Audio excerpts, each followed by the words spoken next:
সম্মানিত সুধীমণ্ডলী, আমন্ত্রণ জানাচ্ছি আজকের শিখন পর্বে অংশগ্রহণ করার জন্য।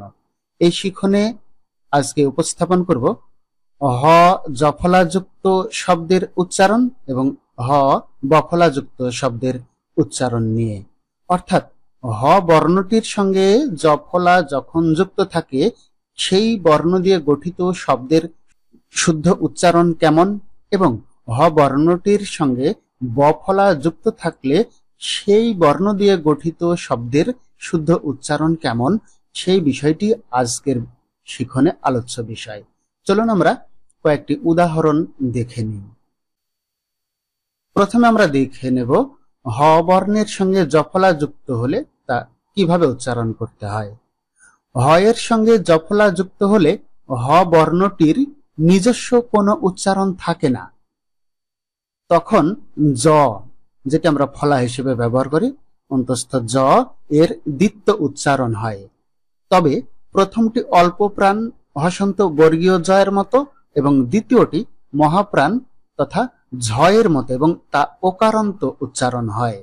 আমরা উদাহরণ সহকারে আরো সহজভাবে দেখে নেব। চলুন, যেমন এখানে দেখুন উজ্জ, গ্রাহ্য, বুজ্ঝ, সহ্য, দাহ্য, লেজ্জ, ঐতিহ্য, মুহ্যমান, বাহ্য।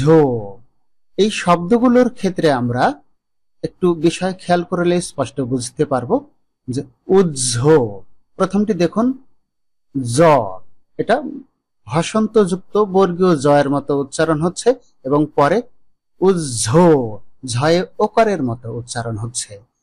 অর্থাৎ আমরা যে উচ্চারণগুলো অনেকেই উহ, গ্রাহ, সহ এরকম উচ্চারণ করে থাকি, ঐতিহ্য, এগুলো শুদ্ধ উচ্চারণ নয়।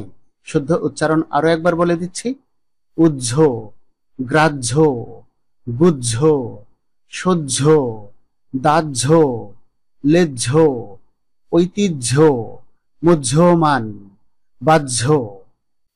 এ পর্যায়ে আমরা হয়ের সঙ্গে বফলাযুক্ত শব্দের শুদ্ধ উচ্চারণগুলো জেনে নেব। সহজভাবে বলতে গেলে বলতে হয় হ বর্ণটির সঙ্গে বফলা যুক্ত থাকলেই তা ভ হিসেবে উচ্চারিত হয়।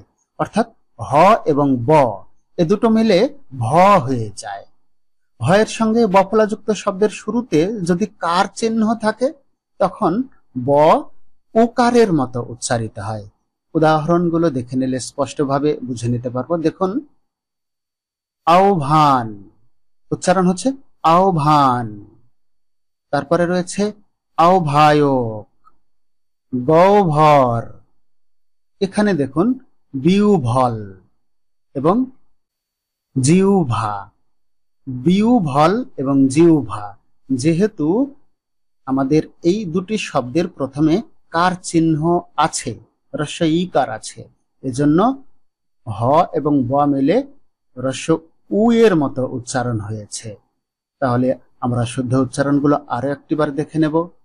আহ্বান, আহ্বায়ক, গহ্বর, বিউভল, জিহ্বা।